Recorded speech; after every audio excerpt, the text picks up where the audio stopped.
Battle Through the Heavens. By Heavenly Silkworm Potato. Kabanata 656. Pagpigil. Ang isang itim na figure ay dahan-dahan ding lumitaw sa entablado ng auction habang ang tawa na iyon ay tumunog sa auction hall. Bahagyang nagbago ang mga mukha ng Gold-Silver Brothers nang tumunog ang medyo pamilyar na tawa na iyon. Agad na naging pangit ang kanilang mga ekspresyon nang lumipat ang kanilang mga tingin sa figure ng tao sa entablado ng auction. Xiaoyan. Napatay mo na ang Black Alliance Chief Han Fang, pero naglakas loob ka pa ring pumunta sa Black Corner Region. Ang malamig na sigaw na lumabas sa bibig ng Gold at Silver Brothers ay agad na naging sanhi ng ingay sa buong auction house. Maraming gulat na tingin ang nagsimula sa nakaitim na binata sa entablado. Ang napakabatang lalaking ito ay talagang si Xiaoyan na pumatay kay Medicinal Emperor Han Fang. Kahit na ang reputasyon ni Xiaoyan ay kumalat sa buong Black Corner Region, maraming tao ang hindi pa rin pamilyar sa kanyang hitsura. Kaya naman, hindi sila makapaniwala nang makita nilang ang malakas na taong ito, na napapabalitang kayang pumatay kay Han Fang, ay talagang ang batang ito.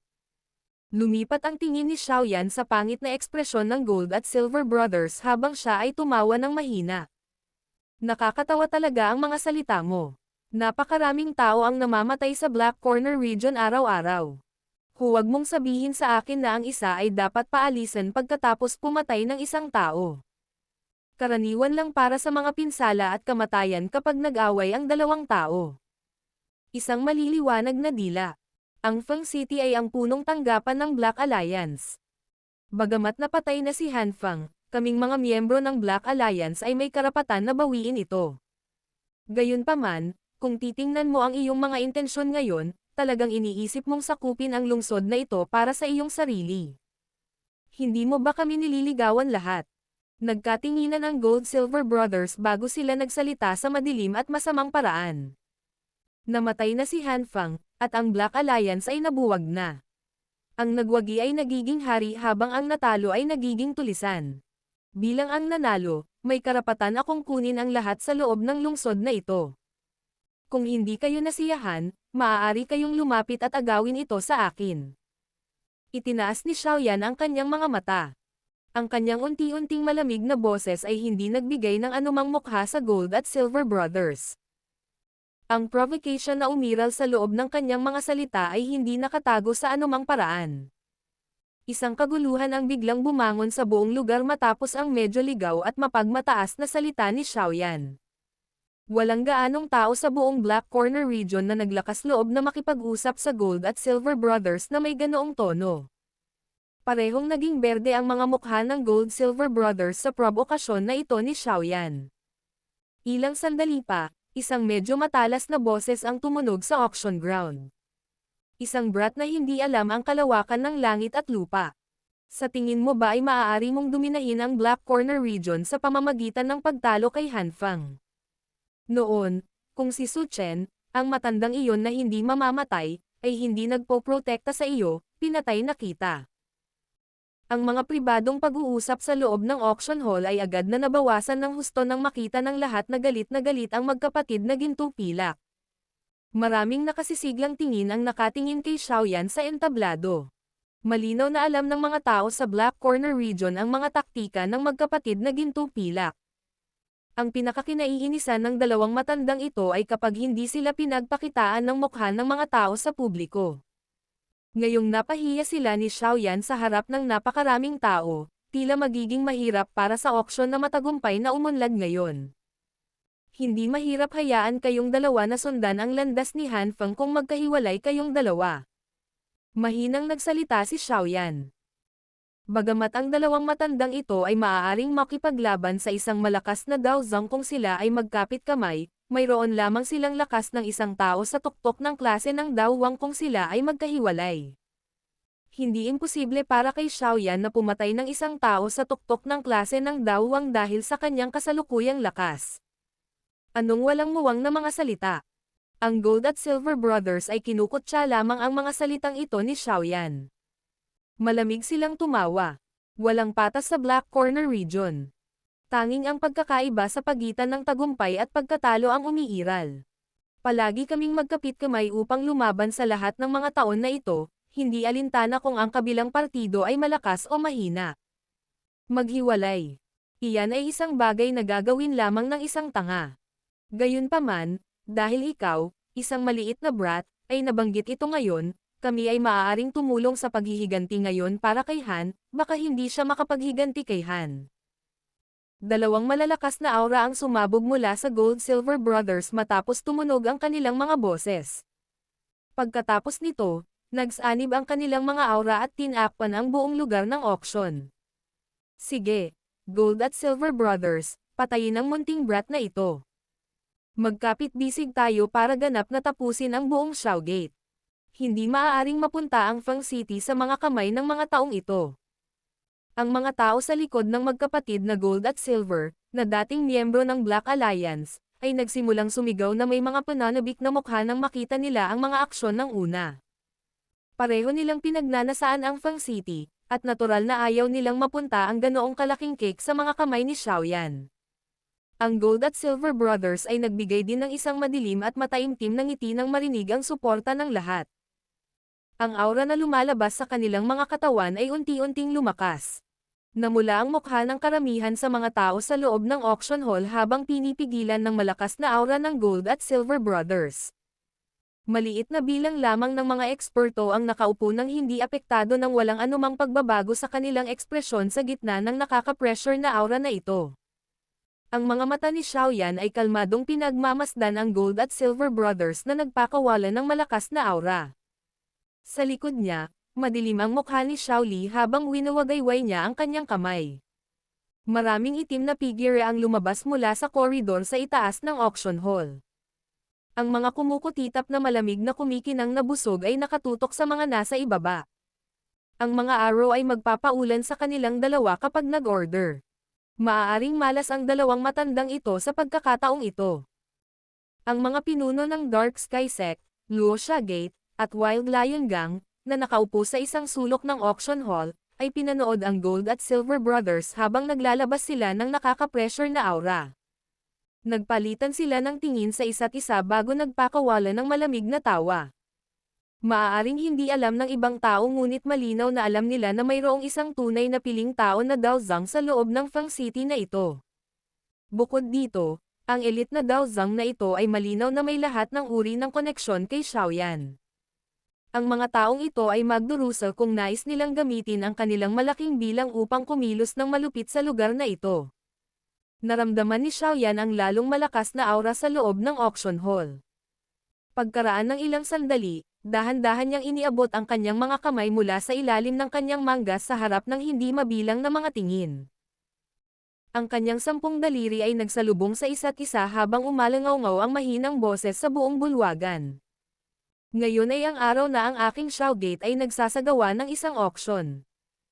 Ang sinumang kumilos ng masama sa lugar na ito ay ituturing na isang kaaway. Walang pinagkaiba sa inyong dalawang matandang lalaki. Hihihi. Mayabang na tono. Ngayon, wala si Su Chen at ang maraming eksperto mula sa Inner Academy. Sa tingin mo ba may karapatan kang magsalita sa amin sa ganitong paraan? Ang Gold at Silver Brothers ay tumawa dahil sa matinding galit nang marinig ang walang katapusang mayabang na tono ni Xiaoyan. Napatingin si Xiaoyan sa kanilang dalawa, ngunit hindi nagsalita. Dahan-dahan niyang itinaas ang kamay at marahang iwinagayway iyon. Isang malumanay na boses ang lumabas sa kanyang bibig. Paumanhin sa abala sa iyo, ngunit pakiusap na tumahimik ang dalawang taong ito. Kakarinig pa lang ng boses ni Xiaoyan nang madistort ang espasyo sa tabi niya. Kaagad, isang nakakabighani at magandang figure na puno ng pang-akit ay dahan-dahang lumitaw sa harap ng lahat ng mga tingin sa paraang parang multo.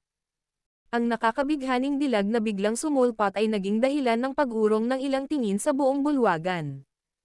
Ang ilan sa mga may mahinang lakas ng pag-iisip ay may mga mukha na namumula at namumula ang kanilang mga lalamunan. Lahat ng uri ng pangit na pag-uugali ay lumitaw sa ilalim ng nakakaakit na mukha, na nagtataglay ng napakahusay na pang-akit sa mga lalaki. Ang malamig na nakangiting mukha ng Gold at Silver Brothers ay unti-unting nanigas sa sandaling lumitaw si Medusa. Napakalalim ng impresyon nila sa babaeng ito, na napakaganda na tila isang masamang demonyo. Noon, si Han Feng ay sinipa hanggang mamatay ng babaeng malamig ang dugo. Bukod dito, ang dahilan ng paglubog ng kanilang mga puso ay ang babaeng ito ay isang tunay na piling tao na Daozang. Kalokohan. Hindi ba't hinahabol ng babaeng ito si Xiaoyan? Bakit siya lalabas sa lugar na ito para tulungan siya?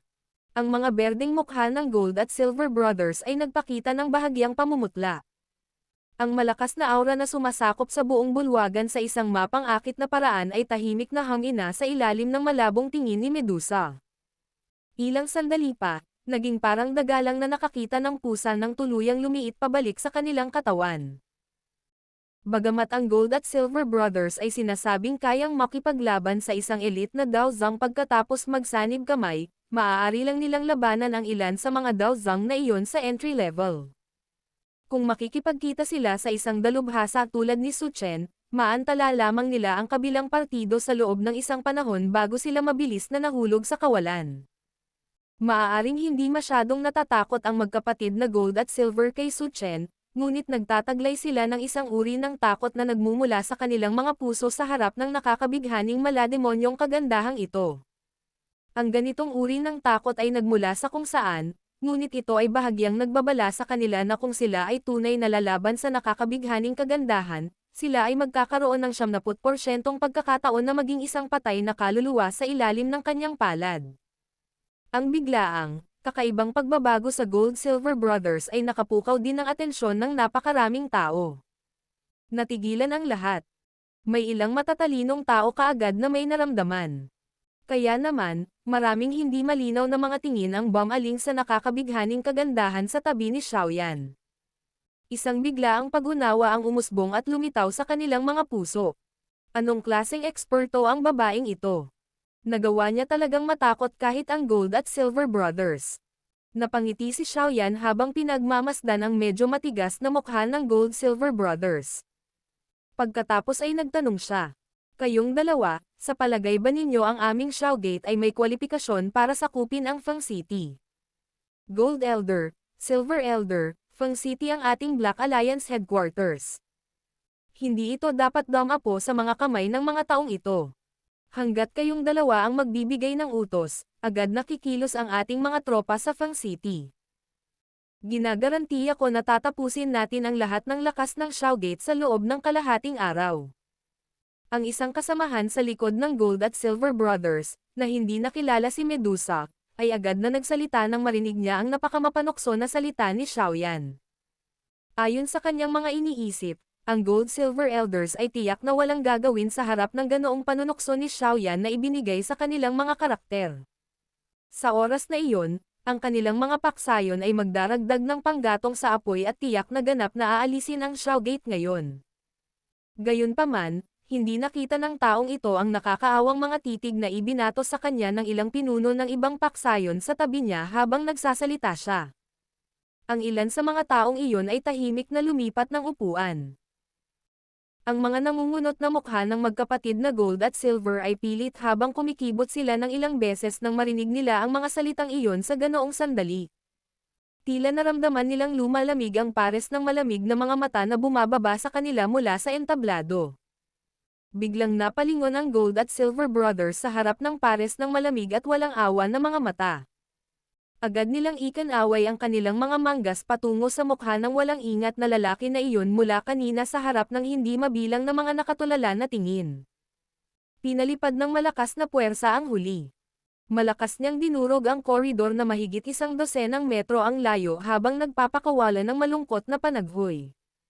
Ikaw na walang mata na tanga. Si Han Feng ay namatay sa mga kamay ni Chief Xiao. Siya ay natural na may karapatang sakupin ang lungsod na ito. Kailan mo pa kailangang magreklamo at baluktutin ang mga bagay-bagay? Ang malaking auction hall ay ganap na tahimik. Ang lahat ay nagpakita ng pagkagulat na mukha habang pinagmamasdan ang Gold at Silver Brothers, na biglang pinagalitan ang lalaki sa isang matuwid na paraan. Nakaramdam sila ng nakakatawang pakiramdam sa kanilang mga puso. Ang dalawang matandang ito ay talagang walang hiya. Isang mahinang ngiti ang pinakawalan ni Xiaoyan habang pinapanood ang komedya. Alam niya na pagkatapos ng araw na ito, ang reputasyon ng Shougate ay ganap na matunog sa buong Black Corner region. Battle Through the Heavens. Kabanata 657. Ang pagtatapos ng auction. Bahagyang kumulubot ang sulok ng bibig ni Xiaoyan habang pinagmamasdan ang Gold at Silver Brothers na ikinakaway ang kanilang mga manggas at pinalipad ang isang tao. Talagang walang kahihiyan ang taktika ng dalawang matandang ito. Gayunpaman, dahil lumambot na ang kabilang partido sa kanilang paninindigan, tinatamad na siyang makipagtalo sa kanila sa ganitong uri ng okasyon. Ang auction ang pinakamahalagang bagay ngayon. Gamit ang bagay na ito, ganap na niyang nakamit ang deterrent effect na gusto niya. Pagkatapos nito, malamang nawala ng bulag na hanggal na dumating at naghahanap ng gulo. Dahil kayong dalawa ay walang anumang pagtutol sa aming Shougate sa pamamahala sa Fang City, maaari bang umupo kayong dalawa? Magsisimula na ang auction. Ngumiti si Xiaoyan at nagsalita. Bahagyang kumunot ang mukha ng Gold at Silver Brothers nang marinig ang mga salita ni Xiaoyan. Tinapon nila ang kanilang mukha ngayon. Gayunpaman, walang ibang mapagpipiliin. Bumantong hininga sila sa kanilang mga puso. Napatingin silang dalawa sa malamig, malayelo na medusa sa tabi ni Xiaoyan nang may takot. Saka lang silang umiti at umupo sa mga upuan nila. Lahat, ang nangyari kanina ay isang komedya lamang. Huwag mo sana kaming sisihin. Ang pangunahing kaganapan para sa araw na ito, ang medicinal pill auction, ay susunod na mangyayari. Napalayo ang tingin ni Xiaoyan sa magkapatid na Gold at Silver habang nakangiti siya sa hindi mabilang na tao sa auction hall at tumatawa. Sandaling tumahimik ang lugar sa ibaba ng entablado matapos tumunog ang mga salita ni Xiaoyan. Agad na lumitaw ang mga alon ng kasunduan. Pagkatapos ng eksena kanina, kahit isang tanggang tao ay alam na ang lakas na taglay ng Shougate na ito ay isang bagay na higit pa sa kanilang inaasahan. Kaya naman, walang nang ahas na ibuka ang kanilang mga bibig para pukawin sila. Sa halip, nagsimulang paulit-ulit na lumitaw ang iba't ibang bootlickang at sumang-ayon na boses. Mayroong katulad na bilang ng mga tao sa Black Corner region na sumunod sa direksyon na ihip ng hangin. Sa gitna ng kasunduan at pagdila ng bot na tumunog mula sa lahat ng direksyon, ibinaling ni Xiaoyan ang kanyang ulo kay Xiaoli, na nakahinga rin ng maluwag, at ngumiti. Ibibigay ko ang mga bagay pagkatapos nito sa pangalawang kapatid. Malamang na magiging maayos ang pag-usad ng auction ngayon. Ngumiti si Xiaoli at tumango. Maging ang magkapatid na Gold-Silver ay nasnob sa kabila ng kanilang lakas. Sino pa ang magtataglay ng lakas ng loob na lumikha ng gulo? Sa wakas ay binuksan ni Xiaoyan ang kanyang hakbang at naglakad patungo sa backstage matapos makitang tumango si Xiaoli. Si Medusa ay sumunod malapit sa kanya na parang anino bago nawala sa harap ng hindi mabilang na mga tingin. Pinaalis ni Xiaoli sina Xiaoyan at Medusa gamit ang kanyang mga mata. Pagkatapos noon, ngumiti siya at nag-wave ng kamay. Isang pares ng mga babaeng katulong na may dalang mga pilak na tray ay dumating sa entablado sa mga seksyon. Ang mga maliliit na bote ng jade sa mga pilak na plato ay lubhang kapansin-pansin. Hihihi. Susunod, ang unang medicinal pill sa aming auction. Tahimik na nakaupo si Xiaoyan sa sala sa backstage. Hawak niya ang isang mainit na tasa ng tsaa at paminsan-minsan ay humigop mula rito. Mula sa lugar na ito, malabo niyang naririnig ang nagninangas na auction na ipinadala mula sa lugar ng auction. Mukhang nagkaroon ng magandang epekto ang mga gamot na iyon. Maraming salamat dito.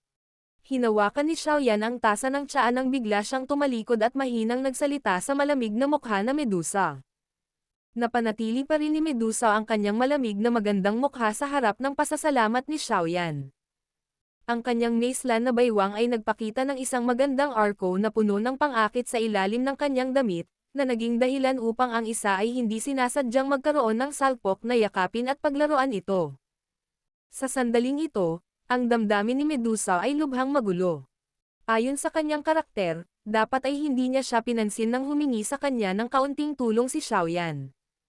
Gayunpaman, nang makita niya ang tame time at pag-asa sa batang mukha ng kabilang partido, isang uri ng kakaibang emosyon ang tahimik na lumabas mula sa kaibuturan ng kanyang espiritu, na naging dahilan upang lunukan niya ang pagtanggi na umabot sa kanyang bibig. Bagamat alam niya na ang ganitong uri ng hindi pangkaraniwang emosyon ay tiyak na dahil sa kanyang pagsasanib sa diwa ng Heaven Swallowing Python, ang ganitong uri ng gumagapang na impluwensya ay naging dahilan din ng kanyang pagkadismaya. Sa isang banda, gusto niya talagang sampilan at patayin ang lalaking ito na talagang naglakas loob na labagin siya.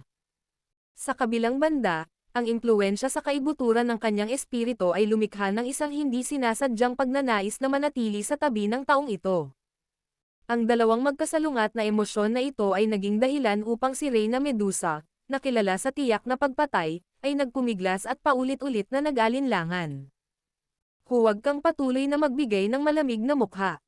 Alam kong ang dahilan kung bakit ka pumayag sa aking kahilingan ay bahagyang dahil sa impluwensya ng espiritu ng Heaven Swallowing Python. Kaya naman, hindi ako makadarama ng kaunting pag-asa at iisipin na mayroon ka talagang kakaibang emosyon sa akin. Hindi maiwasan ni Xiaoyan ang umiling at magsalita ng mapait na ngiti nang makita ang malamig na mukha ni Medusa. Itinaas ni Medusa ang kanyang kilay, ngunit patuloy na nanatiling tahimik. Inilapag ni Xiaoyan ang kanyang tasa ng tsaa sa mesa at hinimas ang kanyang ulo. Agad siyang nagsalita ng medyo awkward. Sa totoo lang, walang gaanong sama ng loob at puot sa pagitan natin, di ba? Noon, sa ilalim ng lupa. Ubo. Hindi ko talaga napigilan ang sarili ko. Lahat ng gulo ay dulot ng mapahamak na fallen heart flame na iyon. Noon, kung hindi mo dinala ang Heaven Swallowing Python na nawala sa akin pagkatapos kong matagumpay na mag-evolve, natural na wala akong kinalaman sa iyo. At saka, kung bibigyan ako ng sapat na oras, makakasama ko na sana ang espiritu ng Heaven Swallowing Python sa madaling panahon o huli. Ito ay orihinal na ipinanganak dahil sa aking pananaw, pareho kami ng ebolusyon. Agad na naging patayo ang mga kilay ni Medusa nang marinig niya na talagang gustong isantabi ni Xiaoyan ang lahat ng kanyang mga responsibilidad. Kinagat niya ang kanyang mga pilak na ngipin at nagsalita. Kung hindi mo dinala ang Heaven Swallowing Python, ang lahat ng mga problemang ito ay hindi na mangyayari ngayon. Hindi rin ako madadala sa iyo sa ilalim ng lupa. Ngayon ay naglakas loob ka pa ring sabihin sa akin na wala tayong gaanong sama ng loob sa isa't isa. Muling tumawa ng mapait si Xiaoyan. Kinatok niya ang kanyang medyo masakit na ulo at sinabing, "Noon, wala akong kamalay-malay na ang Heaven Swallowing Python ay isang bagay na binago mo. At saka, sinabi mo rin na ang Heaven Swallowing Python at ikaw ay iisa. Pinabayaan ko ba ang maliit na batang iyon kahit kaunti? Palagi mong sinasabi na itinuring ko ang munting lalaking iyon na parang isang alagang hayop habang pinalaki ko ito. Kaya't naging dahilan ito ng pagkawala ng mukha mo bilang isang reyna. Gayunpaman, masasaksihan ng langit na karaniwan kung ipinagkakalog ito na parang ito ang aking munting ninuno. Hinayaan ko pa itong inumin ang Amethyst Lion Birth Essence na parang tubig. Ito ba ay isang bagay na kahit ako ay nag-aatubili na ubusin ito?" Si Xiaoyan ay malakas na nagpahayag ng kanyang sariling inosente. Nagulat si Medusa nang marinig niya ang ganitong uri ng sagot ni Xiaoyan na nagmumungkahi na siya ay labis na nagkasala. Hindi niya alam kung ibinibigay ni Xiaoyan ang Heaven Swallowing Python tulad ng isang maliit na ninuno sa kanyang puso. Gayunpaman, talagang madalas niyang ibigay ang mahalagang Amethyst Lion Birth Essence sa Heaven Swallowing Python para ubusin. Ito ay isang bagay na malinaw na alam niya. Ang malamig at walang pakialam na mukha ni Reyna Medusa ay nagsimulang matuno ng kaunti habang ang kaisipang ito ay nananatili sa kanyang puso. Gayunpaman, bago magsaya si Xiaoyan sa kanyang puso matapos matuklasan ang eksenang ito, tila may bigla siyang naalala ng muling nanlamig ang kanyang mukha. Malamig siyang nagsalita. "Kahit na hindi ko na maaabala ang bagay na iyon, hindi ka makakahanap ng mga dahilan para sa kaiyahiyang bagay na ginawa mo sa akin noong ako ay mahina pa. Ayon sa mga alituntunin ng ating lahi ng taong ahas, kung ang aming katawan ay nilabag kung ayaw namin, dapat naming kunin ang ulo ng tao nang lumabag sa amin. Pagkatapos nito, dapat naming itapon ito sa holy pond ng aming angkan at hayaan itong masira." Nanigas ang mukha ni Xiaoyan nang marinig niya ito. Bigla niyang naramdaman na nanlamig ang kanyang leeg. Ang babaeng ito. Talagang plano ba niyang ibalik ang ulo nito para ayusin ito? Kumaibat ang sulok ng bibig ni Xiaoyan. Hindi niya napigilan ang udyok na sumigaw ng kanyang kainosentehan. Noong nasa ilalim siya ng lupa, ang kanyang pangangatwiran ay ganap na nakontrol ng pagnanasang nabuo mula sa Fallen Heart Flame. Kaya naman, naalala na lang niya ang bagay na iyon pagkatapos ng lahat ng nangyari. Bukod dito, wala man lang siyang nararamdaman sa ganoong uri ng sitwasyon. Dapat malaman na ito rin ang unang pagkakataon para sa kanya. Dapat mong pinuhin ang Soul Recovery Pill kapag natapos na ang ating kasunduan. Sa oras na iyon, ako mismo ang mag-aayos ng mga sama ng loob. Hindi pinansin ni Medusa ang naninigas na mukha ni Xiaoyan habang nagsasalita siya ng may malamig na ngiti. Bukod dito, maaari mong kalimutan ang tungkol sa pagsisikap na maantala ang bagay na ito. Sa sandaling dumating ang 1 taon na kasunduan, ang iyong pagtatapos ay hindi rin magiging mabuti kung hindi ko makita ang gamot na tableta. Nanginig ang katawan ni Medusa nang tumunog ang kanyang mga sinabi. Pagkatapos noon, dahan-dahan siyang nawala sa upuan. Walang magawang umiling si Xiaoyan habang nakatingin sa nawawalang figure ni Medusa. Talagang hindi madaling lokohin ang babaeng ito. Sa hitsura nito, mabagal lang ang kanyang kaya. Buti na lang at medyo matagal pa bago matapos ang kasunduan. Maaari pa rin niyang subukang mag-isip ng mga paraan upang mabago ang damdamin ng babae sa kanya para sa mas mahusay. Ang sakit ng ulo. Pinunasan ng daliri ni Xiaoyan ang kanyang mga templo. Pagkaraan ng ilang sandali, si Xiaoyan, na hindi makapag-isip ng anumang solusyon, ay may angat lamang ang kanyang ulo at humagulgol. Nagpatuloy ang auction ng halos 1 buong araw bago ito natapos ng perpekto nang unti-unting nagdilim ang kalangitan. Ang mga natamo mula sa auction na ito ay maaaring isang bagay na inaasahan nina Xiaoli at Xiaoyan, ngunit nakaramdam pa rin sila ng kagalakan nang marinig nila ang kanilang nasasakupan na nagulat ng mga kita. Sa halagang ito ng pera, hindi lamang nakuha ni Xiaoyan ang lahat ng kinakailangang sangkap na panggamot na kailangan niya, ngunit ang labis ay magbibigay daan din sa Xiaogate na malawakang mangalap ng mga eksperto. Siyempre, dahil kailangan pa rin ni Xiaoyan ang lakas ng 3 malalaking paksayon, na nagsikap para sa auction sa pagkakataong ito, si Xiaoyan ay hindi kumilos ng maramo. Sa halip, kumuha siya ng isang malaking halaga ng pera mula sa kanyang kita at hinati ito ng pantay-pantay sa 3 paksayon. Nang makita niya ang nabigla nilang mga ekspresyon, malinaw na alam ni Xiaoyan sa kanyang puso na ang mga resulta ng pagbibigay ng ganitong halaga ng pera ay nakamit. Imposibleng umasa lamang sa isang malaking patpat kung gusto ng iba na magpasakop.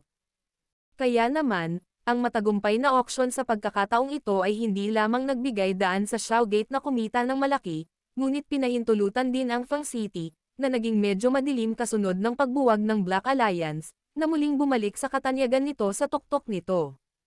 Bukod dito, nalampasan pa nito ng kaunti ang tugatog na ito.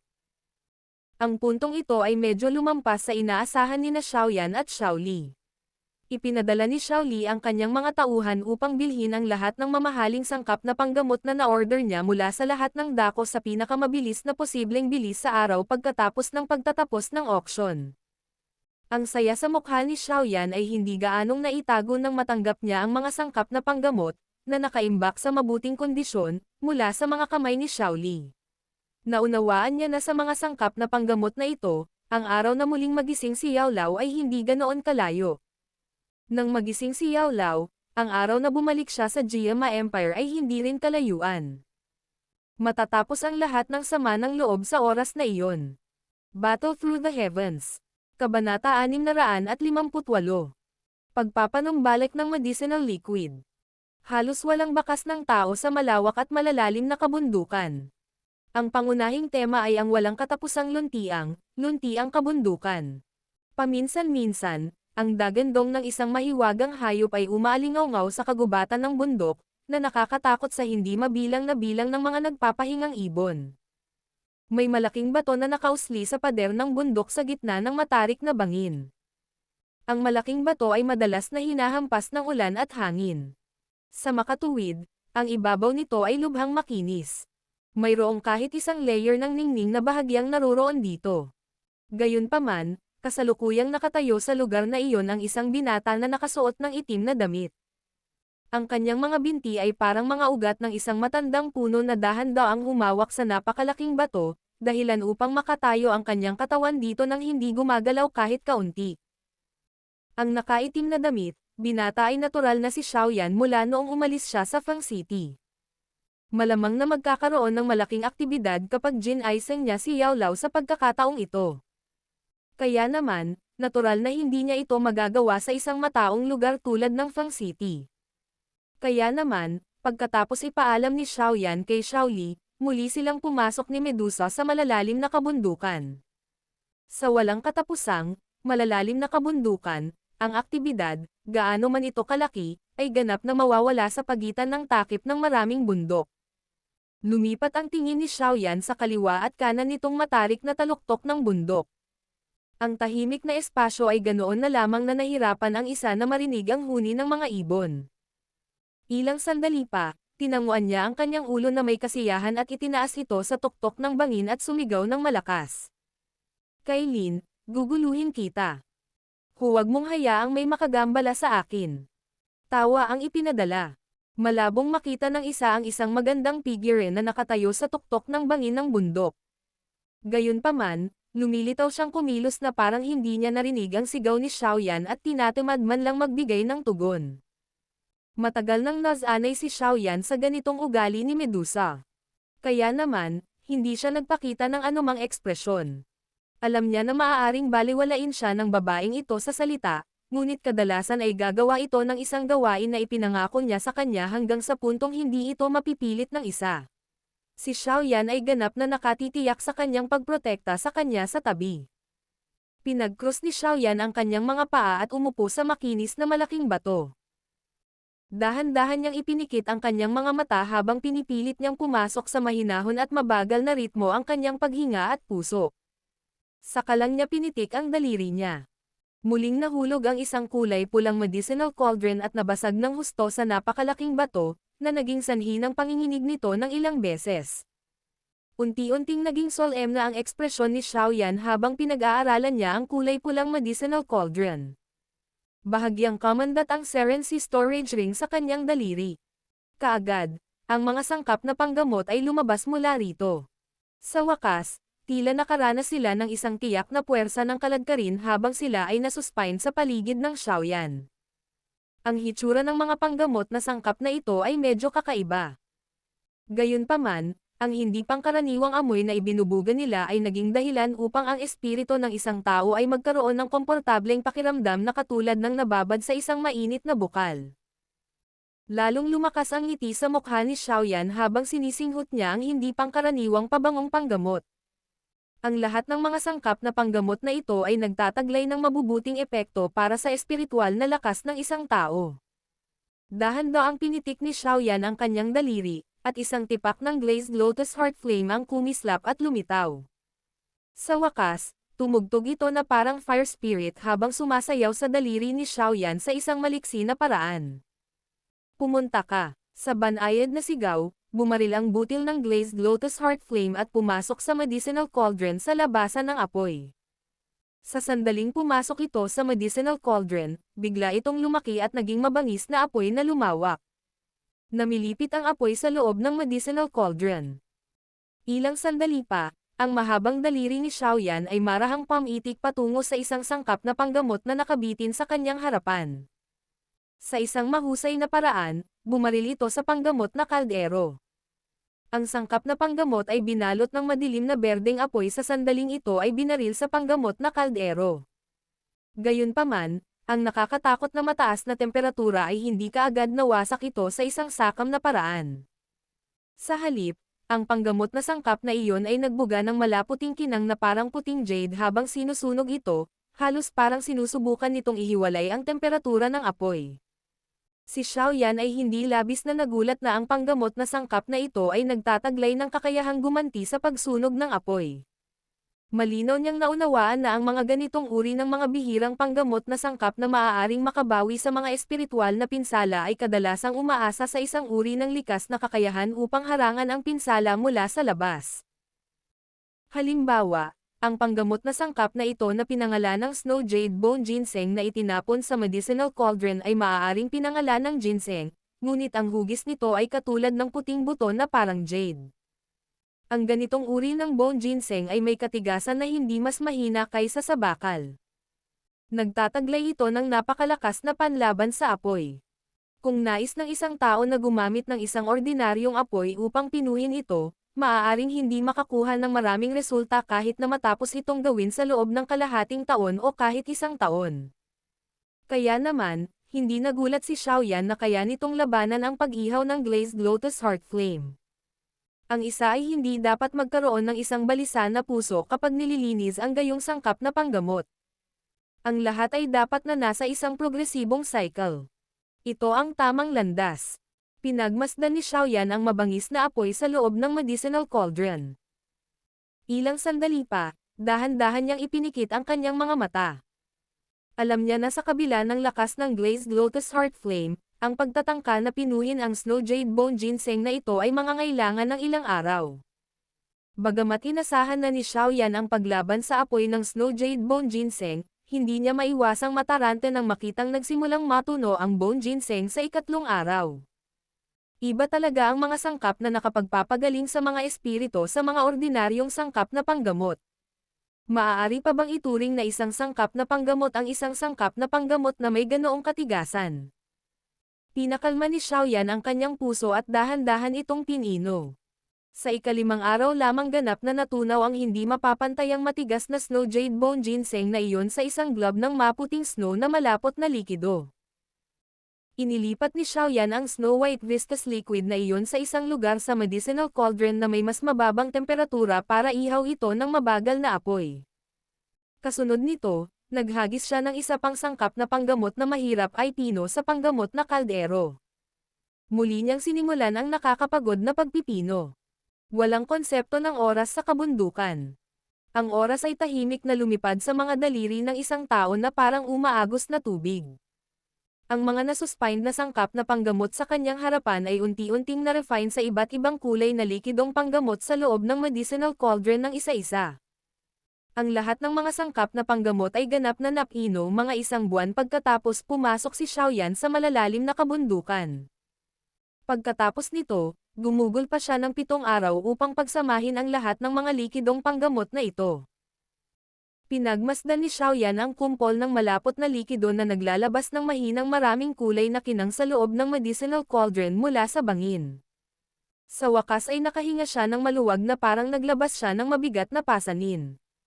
Bagamat hindi siya nagpipino ng isang medicinal pill sa pagkakataong ito ang pinakamatagal na oras na ginugol ni Xiaoyan sa harap ng isang medicinal cauldron. Nakaupo ang kanyang katawan sa harap ng medicinal cauldron nang hindi gumagalaw ng mahigit 1 buwan. Paulit-ulit niyang mananiebra ang Dao Qi para dagdagan ang apoy sa loob ng medicinal cauldron upang magkaroon ng sapat na dami nito. Kung si Xiaoyan ay hindi pa umabant sa Dawang class at ang kanyang Flame Mantra Qi method ay hindi umunlad sa D-class low level, ang ganitong uri ng high burden squandering ay malamang na magresulta sa pagbagsak niya mula sa napakalaking bato hanggang sa ilalim ng bangin dahil sa pagkapagod ni Dao Qi kahit gaano pa kalakas ang kanyang karakter. Natapos ko na rin sa wakas. Pinunasan ng manggas ni Xiaoyan ang pawis sa kanyang noo. Bamuka ang kanyang bibig para makita ang isang puting set ng ngipin. Ang isang buwang pagsubok na ito ng kanyang pagtitiis, tulad ng isang manggagawang nag-aalaga ng apoy, ay lubos na nakinabang sa kanya. Kahit na hindi binanggit ang matagumpay na pagsasanib ng medicinal liquid, naramdaman ni Xiaoyan na sa loob ng isang buwang pagsunog na ito, mas nasanay siya sa kanyang kontrol sa glazed lotus heart flame, na siyang pinagsama-sama ng 2 uri ng heavenly flame sa loob ng kanyang katawan, kung ihahambing sa dati. Bagamat ang mga ganitong uri ng mga hakbang sa pagpipino ng tableta ay nakakapagod at nakakapagod sa espiritual na lakas ng isang tao, nagkaroon sila ng napakalaking pakinabang sa pagsasanay ng kontrol sa isang apoy. Nagpahinga si Xiaoyan ng mahigit 10 minuto pagkatapos makumplito ang medicinal liquid merger. Pagkatapos lamang noon ay muli niyang kinuha ang kanyang atensyon bago ibinaling ang kanyang tingin sa sinaunang mukhang madilim na itim na singsing. Saglit siyang nag-alinlangan bago ito dahan-daang tinanggal. Dahan-daang hinawakan ni Xiaoyan ang singsing sa kanyang kamay. Ilang saglit pa, bigla na lang siyang nagdikit ng ngipin at hinagis ito gamit ang kanyang kamay. Ang itim na singsing ay itinapon sa nagninangas na apoy sa loob ng medicinal cauldron sa isang mahusay na paraan. Ang madilim na berdeng apoy ay nagmamadaling umakyat nang pumasok ang itim na singsing sa kaldero ng gamot. Gayunpaman, ang isang hindi nakikitang lakas ay automatikong lumabas mula sa singsing nang ang mga apoy na ito ay malapit nang lumapit sa singsing. Pagkatapos nito, ang lakas na ito ay nakahiwalay sa singsing mula sa apoy. Automatikong pagtatanggol sa sarili. Mukhang hindi rin ordinaryong bagay ang singsing ng guro. Nagulat si Xiaoyan nang makita niya ang reaksyon ng singsing. Agad naman siyang ngumiti. Sa isang pitik ng kanyang daliri, ang makulay na malapot na likidong iyon ay bumagsak, at nauwi sa pagbalot sa paligid ng madilim na itim na singsing. Ang itim na singsing na iyon ay hindi nakalaban sa panggamot na likidong ito, na nagtataglay ng lubos na espiritual na kakayahan sa pagpapagaling. Kaya naman, pinahintulutan nito ang likido na kumalagkad at bumabalot sa sarili nito. Bahagyang napangiti si Xiaoyan nang makita niyang matagumpay niyang nabalot ang madilim na itim na singsing sa makulay na likido. Agad niyang pinalitan ang kanyang selyo ng kamay, at ang mahinang dark green na apoy sa loob ng medicinal cauldron ay tila sumibol sa pananabik habang naglalabas ito ng chi na tunog at lumundag pasulong, na nagwawalis sa kumpol ng makulay na likido dito. Ang nakakatakot na mataas na temperatura na iyon ay naging sanhi pa rin ng unti-unting pagbaluktot ng nakapaligid na hangin sa kabila ng pagkakaroon ng nakahiwalay na epekto ng dark red medicinal cauldron. Sa ilalim ng kontrol ni Xiaoyan, ang makulay na likido ay hindi gaanong lumalaban sa madilim na berdeng apoy. Ang mabisyo nitong ibabaw ay nagsimulang unti-unting bumuo ng ilang bulan ng hangin sa gitna ng nakakatakot na mataas na temperatura. Ang isang hindi nakikitang singaw ay pipigilan at dadaan sa panggamot na likido kapag ang isang bulan ng hangin ay pumutok paminsan-minsan. Sa wakas, ito ay tahimik na sumanib sa madilim na itim na singsing. Unti-unting lumiit ang oras habang unti-unting lumiit ang kumpol ng makulay na likido, na orihinal na kasing laki ng palad. Maliwanag, ang nakapagpapagaling na epekto ng pagpapagaling sa espiritu ng isang tao ay ganap ng nasenga sa singsing sa ilalim ng pagpigil ng nakapalibot na mataas na temperatura, na nagpapagaling sa espiritu na nasa loob nito. Ang panggamot na likido ay lalong hamina. Sa ilalim ng masayang titig ni Xiaoyan, isang layer ng mahinang kinang na kumakatawan sa buhay ay unti-unting lumundag sa ibabaw ng madilim na itim na singsing. Guro, 2 taon ka nang nakaidlip. Oras na para gumising. Battle Through the Heavens. Kabanata 659. Nagising si Yao Lao. Ang kagubatan sa bundok ay malago, berde. Ang mga taluktok ng mga bundok ay tumusok sa mga ulap na parang talam, na lumilitaw na marilag at kamanghamanghang.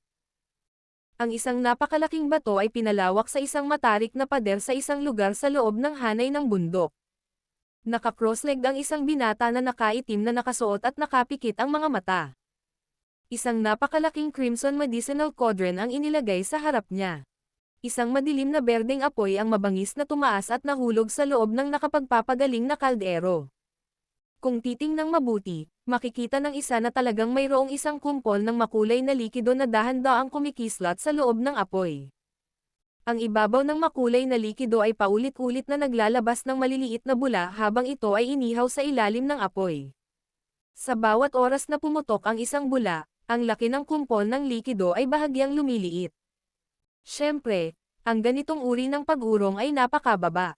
Ito ay sa punto na ang isang tao ay mahihirapang matuklasan na ang likido ay unti-unting lumiliit maliban kung ang isa ay nagmamasid na mabuti.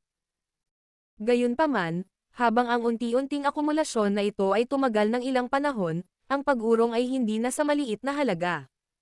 Sa lalong humihina ang makulay na likidong panggamot, mahina itong nagsiwalat ng bahagyang kulay itim na bagay na nababalot nito. Sa isang maingat na sulyap, mayroon talagang isang madilim na itim na sinaunang singsing sa loob ng panggamot na likido. Kung ikukumpara sa dati, ang madilim na itim na singsing na ito ay walang alinlangan na may mas pinong glow na nakatago sa loob nito sa sandaling ito. Ang kulay sa ibabaw ay naging mas malalim at mas madilim. Kapag ang kumikinang sa ibabaw ng singsing na ito ay kumikislap paminsan-minsan, maaaring matuklasan ng isa na ang laki ng likido ay lumiit ng kaunti.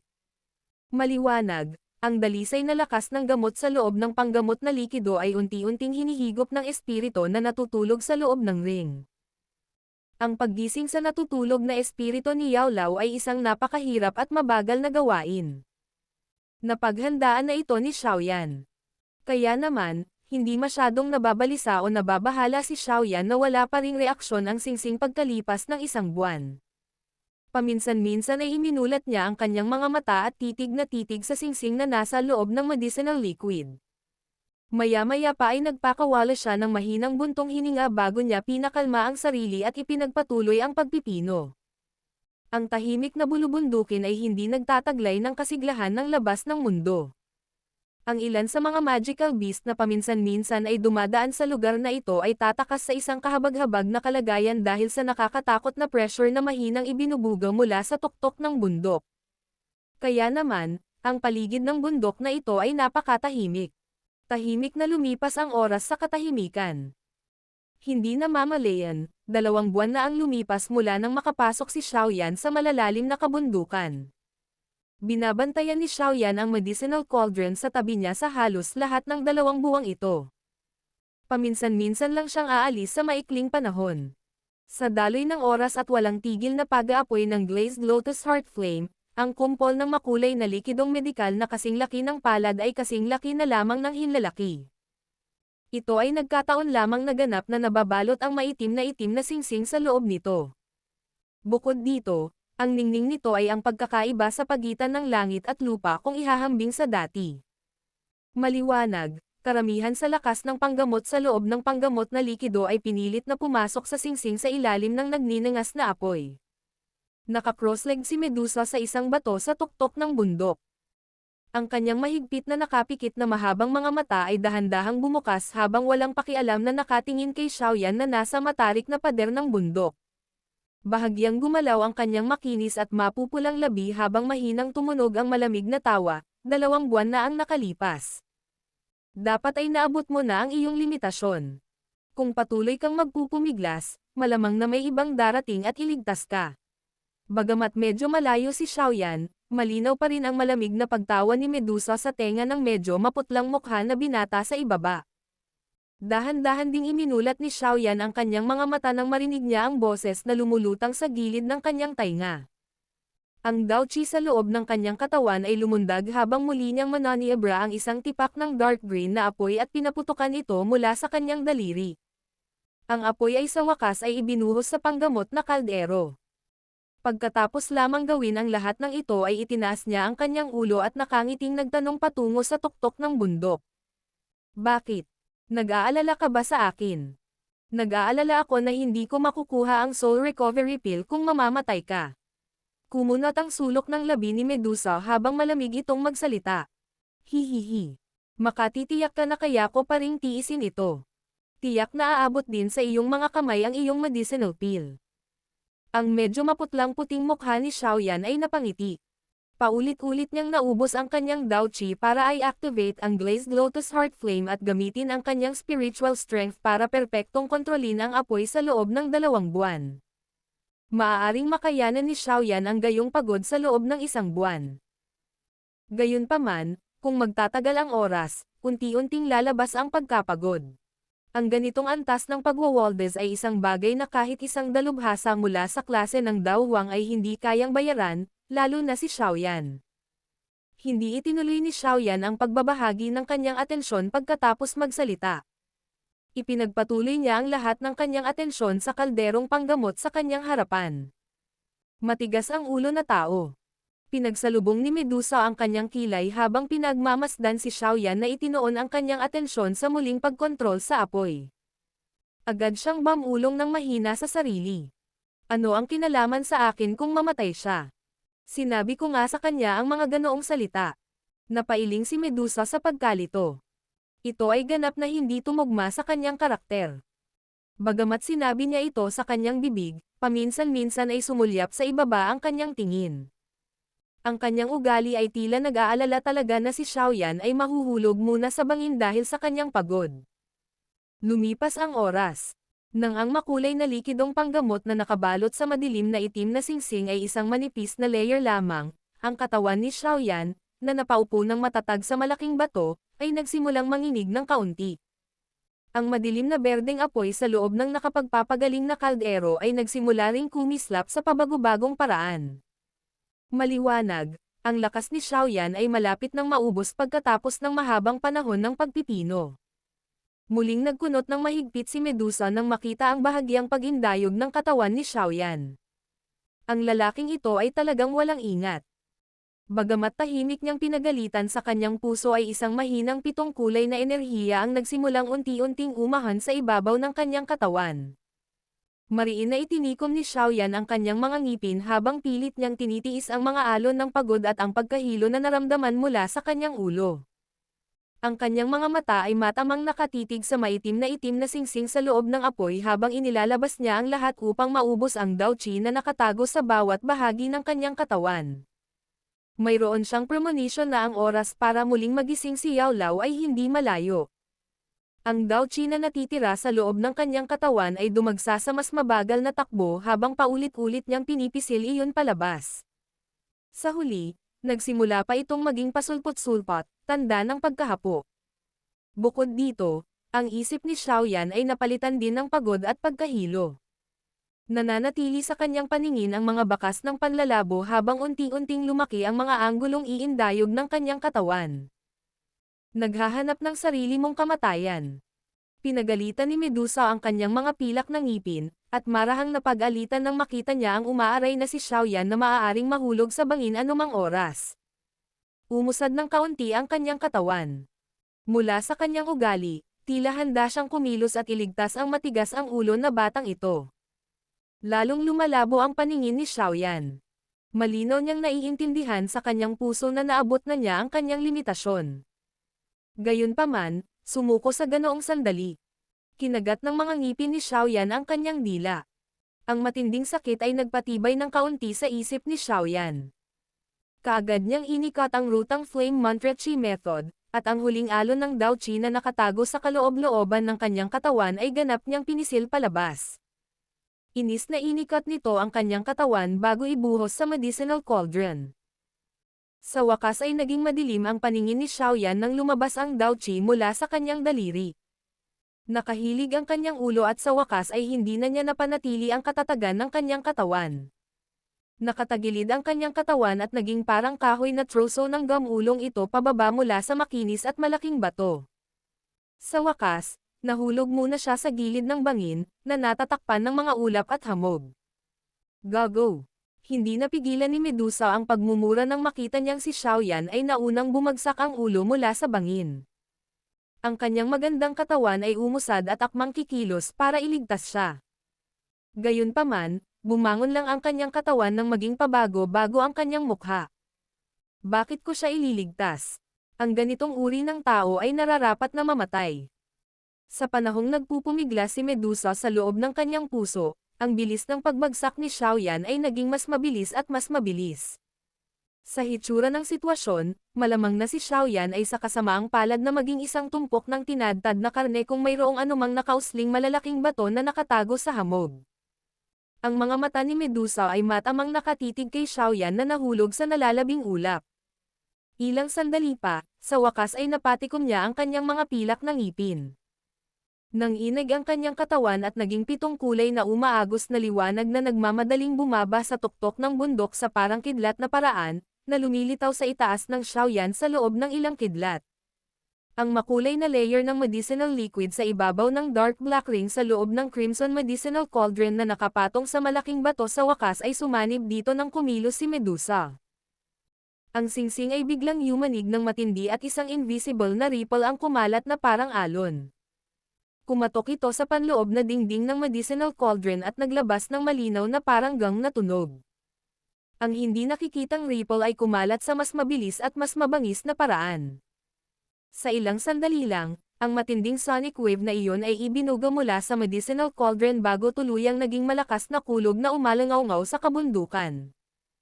Umihip ang mabangis na hangin saan man kumalat ang sonic wave, at nabuo ang isang kulay berdeng alon ng dagat sa ibabaw ng dagat ng mga puno bago hamampas patungo sa gilid ng langit.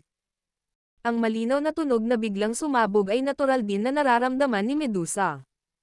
Gayunpaman, wala siyang oras upang mag-abala tungkol dito sa sandaling ito.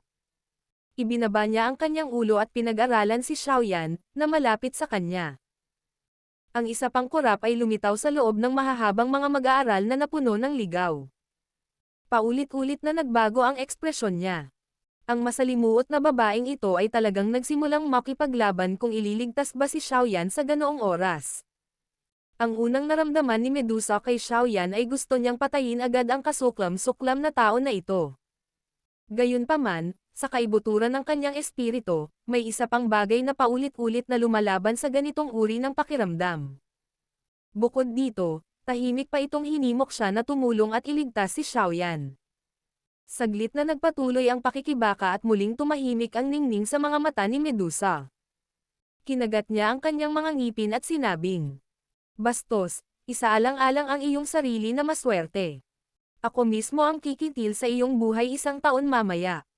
Iniabot ni Medusa ang kanyang mahabang braso nang tumunog ang kanyang boses. Ang kanyang maselang braso ay mahigpit na humawak sa mga damit ni Xiaoyan. Gayunpaman, biglang nagbago ang ekspresyon ng mukha niya nang iakyat na sana niya ito pabalik sa bangin. Agad niyang inihagis ang palad niya sa puwang sa likuran niya nang walang pag-aalinlangan. Bang! Nag-iba-iba ang espasyo kung saan dumapo ang kamay niya. Isang nakakatakot na energy ripple ang agad na kumalat bago niyanig ang cliff wall sa gilid at bumuo ng maraming crack lines. "Sino ka? Magpakita ka." Idiniin ng mga paa ni Medusa ang walang laman na hangin. Saka lamang niya inalis ang puwersa. Nanlamig ang magandang mukha niya habang umiiyak. Katatapos lang ng kanyang sigaw nang biglang may kakaibang lakas ng pagsipsip. Agad na binitawan ng walang malay na si Xiaoyan ang kamay ni Medusa kasunod ng tunog ng punit ng tela. Sa wakas, siya ay tinanggap ng isang ilusyonaryong figure ng tao sa paraang parang kidlat habang siya ay bumagsak bago silang dalawa ay sumugod patungo sa langit. "Reyna Medusa, kailangan mong tanungin kung sumasang-ayon ang matandang ito bago mo mapatay ang aking alagad." Ang matandang sigaw ay parang galit na kumukulog na umalangaw-ngaw sa kalangitan. Ang makapangyarihang espiritual na lakas ay naging sanhi ng kahit isang dalubhasa tulad ni Medusa na baguhin ang kanyang ekspresyon. Battle Through the Heavens. Kabanata 660. Ang guro at disipulo ay muling nagkita. Isang matandang figure ng tao ang nakabitin sa kalangitan. Ang pamilyar na mukha na iyon ay may kaunting nostalgia. Nakakagulat na si Yao Lao na 2 taon nang nakaidlip sa loob ng ring.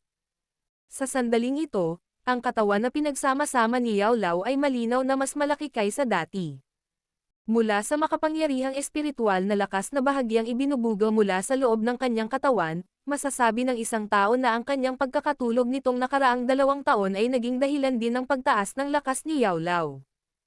"Ikaw ba?" Nagulat si Medusa nang tumama ang kanyang tingin sa mukha ni Yao Lao. Agad niyang pinagdikit ang mga kilay at nagtatakang nagtanong. Natawa si Yao Lao. Itinaas niya ang kanyang ulo at tiningnan si Xiaoyan na nawalan ng malay. Bakas sa mukha niya ang kasiyahan. Bagamat nakatulog na siya, naramdaman pa rin niya ang isang enerhiya na bumabasa sa kanyang espiritu sa kanyang kawalan ng malay.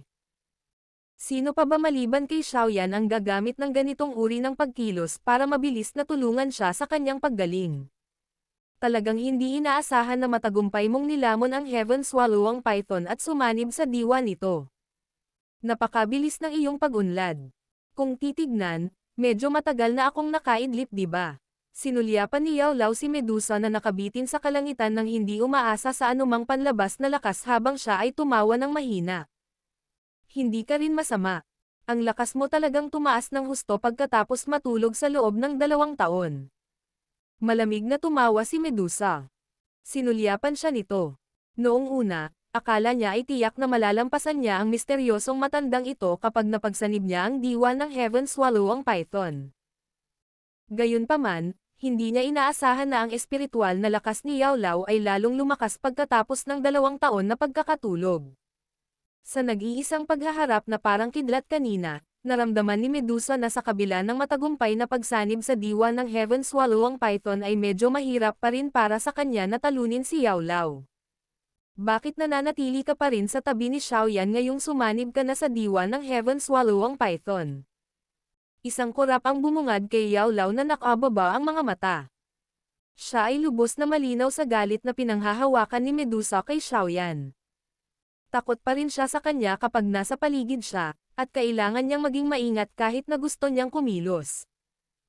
Gayunpaman, dahil sa lakas ni Xiaoyan, mahirap igarantiya na ang masamang babae na ito ay hindi magkakaroon ng anumang iba pang iniisip dahil sa lakas ni Xiaoyan. Naunawaan din ni Medusa ang malamig na pagbawi sa mga salita ni Yao Lao. Siya ay isang mapagmataas na tao at maaaring makinig ng kaunti kung may nagsasalita sa kanya ng mabuti. Gayunpaman, kapag ang tono ng isang tao ay hindi niya gusto, bibigyan niya ang kabilang partido ng malamig na mukha kahit sino pa siya.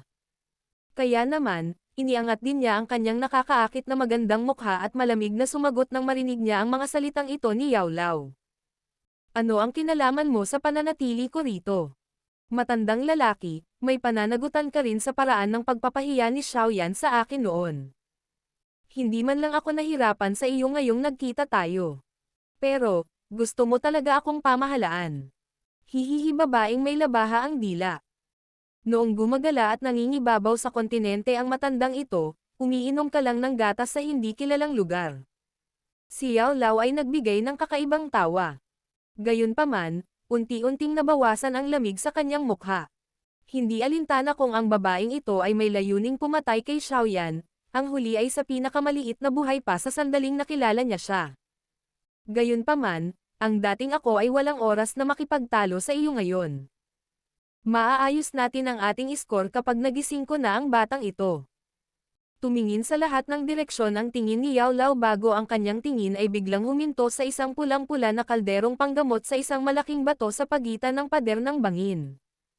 Hindi niya maiwasang maglabas ng gulat. Sumenyas siya gamit ang kanyang kamay.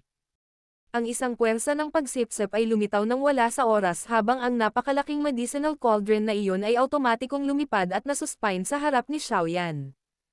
Itong panggamot na kaldero. Ang kamay ni Yao Lao ay marahang hinaplos ang maraming ukit ng mga hayop na parang buhay na umuungal na nakataas ang mga ulo sa panggamot na kaldero. Ang pagkagulat sa kanyang mukha ay mas mayaman sa ilang sandali. Hindi niya napigil ang magsalita ng mahina. Itong panggamot na kaldero. Bakit ito mukhang katulad ng 10,000 Beast Cauldron na naitala sa Heavenly Cauldron Rankang? Malinaw na may mata si Yao Lao na maraming beses na mas matalas kaysa kay Xiaoyan pagdating sa kaalaman sa mga medicinal cauldrons. Naramdaman lamang ng huli na ang panggamot na kaldero ay hindi pangkaraniwan, ngunit nahihirapang hulaan ang pinagmulan nito. Si Yao Lao, sa kabilang banda, ay umasa sa isang magaspang na obserbasyon upang makagawa ng isang edukadong hula. Siya ay talagang mabigat. Inikat ni Yao Lao ang kanyang mga mata.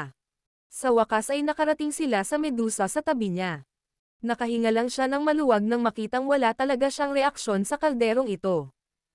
Tiningnan niya ang malalim na asol na storage ring na iyon mula sa daliri ni Xiaoyan at itatabi na sana niya ang medicinal cauldron nang muli siyang napabuntong hininga. May spiritual imprint talaga. Ito ay isang high-grade na storage ring. Hihihi. Mukhang naging maganda ang buhay ng taong ito nitong 2 taon. Saglit na natigilan si Yao Lao matapos siyang pigilan ng mahinang pagtutol na ibinuga mula sa storage ring nang iimbak na sana niya ang medicinal cauldron sa storage ring. Ilang sandali pa, sa wakas ay sinaksak niya ang kanyang bibig at pinuri ang malalim na asol na storage ring na ito. Hindi gumamit ng dahas si Yao Lao matapos ang pagkabigo sa pagimbak ng kaldero. Ikinumpas niya ang kanyang kamay at isang di nakikitang lakas ang humila sa kaldero na nakasabit sa tabi niya. Lumipat ang kanyang tingin sa lahat ng direksyon bago gumalaw ang kanyang katawan at agad na sumugod sa tuktok ng bundok. Nagsalubong ang kilay ni Medusa nang makita niyang dinadala ni Yao Lao si Xiaoyan. Saglit siyang nag-alinlangan bago iginalaw ang katawan at mabilis na sumunod. Ang pagkilos ni Medusa sa pagsunod sa kanila ay natural na hindi nakaligtas sa paunawa ni Yao Lao. Bahagyang kumunot ang noo ng huli, ngunit hindi siya pinigilan. Ang pinakamahalagang bagay ngayon ay gisingin ang munting lalaking ito. Kaya naman, ang kanyang katawan ay nanginginig at ang kanyang medyo ilusyonaryong katawan ay tahimik na dumausdad sa kalangitan bago huminto sa isang taluktok ng bundok na natatakpan ng malalaking, mayayabong, berdeng mga puno. Ang buwan ay parang pilak na plato na nakasabit sa malayong kalangitan. Ang malamig na liwanag ng buwan ay nakakalat, na sumasakop sa buong bulubundukin ng isang manipis na layer ng pilak na sinulid. Ang layer na ito ay hindi pangkaraniwang maganda sa ilalim ng madilim na kalangitan, na lumilitaw na kakaiba at misteryoso. Nagkaroon ng mahinang siga na umaangat sa loob ng luntiang kagubatan. Ang pulang kulay na liwanag ng apoy ay lubhang kapansin-pansin sa malalim na madilim na kakahuyan. Ang matandang lalaki sa tabi ng siga na may matanda ng mukha ay hinawakan ang noo ng binata na nakasuot ng itim. Ang makapangyarihang espiritual na lakas ay lumabas at sinalakay ang pagod na espiritu ng huli. Isang cold-faced bewitching beauty ang nakatayo hindi kalayuan sa bonfire. Ang kanyang mahahabang mata ay may di kilalang emosyon habang walang pakialam sa bata at matanda. Maya-maya ay dahan-daang bumuntong hininga si Yao Lao. Umalis din ang kamay niya sa noo ni Xiaoyan habang nanginginig ang daliri niya. Isang bote ng medicinal pill ang lumabas. Pagkatapos nito, pilit niyang isinubo ang mga iyon sa bibig ni Xiaoyan. 2 taon ko na siyang hindi nakita. Talagang hindi inaasahan na ang espiritual na lakas ng munting ito ay naging ganito kalakas. Talagang nakakatakot. Gayunpaman, iniisip ko kung ano mismo ang antas ng kanyang lakas. Bulalas ni Yao Lao at umiling. Pinagmasdan niya ang paggulong ng lalamunan ni Xiaoyan habang nilalamon ng binata ang mga medicinal pill. Mariin pa ring nakapikit ang mga mata ng huli. Ang hininga ni Xiaoyan ay kasalukuyang nasa kanyang pinakapagod na kalagayan, at ang Dao Qi sa loob ng kanyang katawan ay halos naubos na. Kaya naman, kahit nasa matalas na pandaman ni Yao Lao, hindi siya malinaw sa eksaktong kakayahan ni Xiaoyan. Habang si Yao Lao ay bumubulong, si Xiaoyan, na nasa kawalan ng malay, ay biglang umubo ng matinding ubo. Agad namang nanginig ang pilik mata niya. Ilang sandali pa, unti-unting bumukas ang mga mata niyang nakapikit.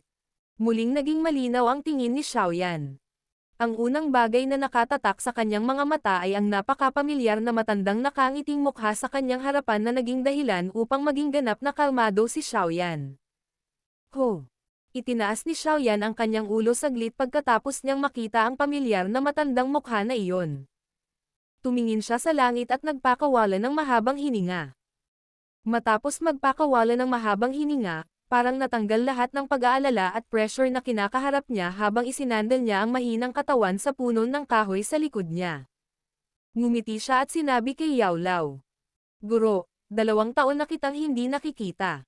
Magaling ka ba? Tinitigan ng mata ni Yao Lao ang malamig, mahigpit, batang mukha na nagkaroon ng karagdagang maturity kumpara sa 2 taon na ang nakakaraan.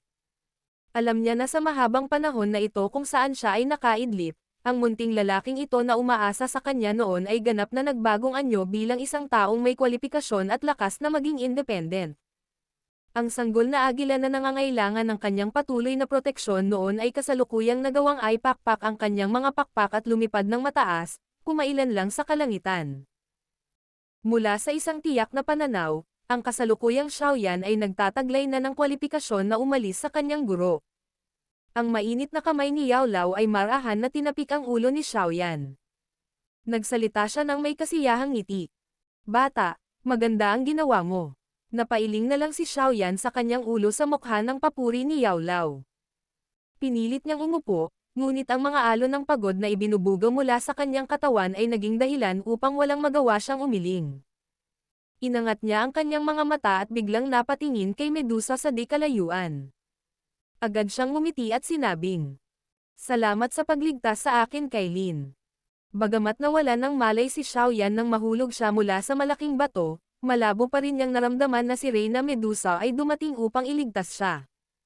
Hindi nagpakita ng anumang reaksyon si Medusa sa pasasalamat ni Xiaoyan. Tumugon lamang siya sa mahinang boses. "Hindi kita iniligtas. Siya ang nagligtas sa iyo. Bukod dito, iniisip ko lamang na kunin ang gamot na ipinangako mong dalisean para sa akin." Malinaw na naunawaan ni Xiaoyan ang matigas na karakter ni Reyna Medusa, at tamad siyang makipagtalo sa kanya. Ibinaling niya ang kanyang ulo kay Yao Lao sa gilid at nakangiting nagtanong.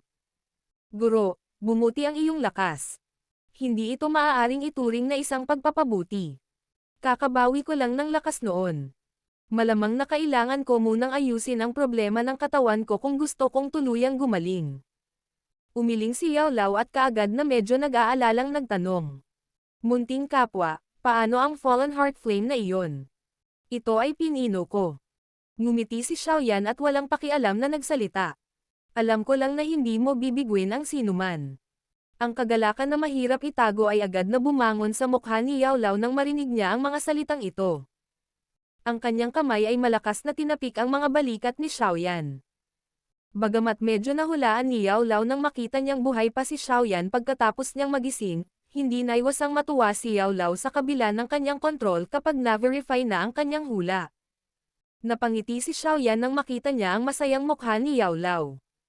Saglit siyang nag-alinlangan bago biglang nagsalita sa mahinang boses. Bukod dito, guro. Tinapos din ng disipulong ito ang taong nagtaksil sa kanyang guro. Ang malambot na boses ay agad na nagulat kay Yao Lao. Matagal ang huli bago bumantong hininga si Yao Lao ng buong lakas. Hindi matukoy kung ang kanyang ekspresyon ay kalungkutan o kaginhawaan. Ang kanyang kamay ay dahan-dahan ngunit mabigat na tinapik si Xiaoyan. Isang mababa, solemna, matandang boses na naging sanhi ng sakit ng puso ng isang tao ang umalangaw-ngaw sa mga tainga ni Xiaoyan. Maraming salamat, munting kapwa.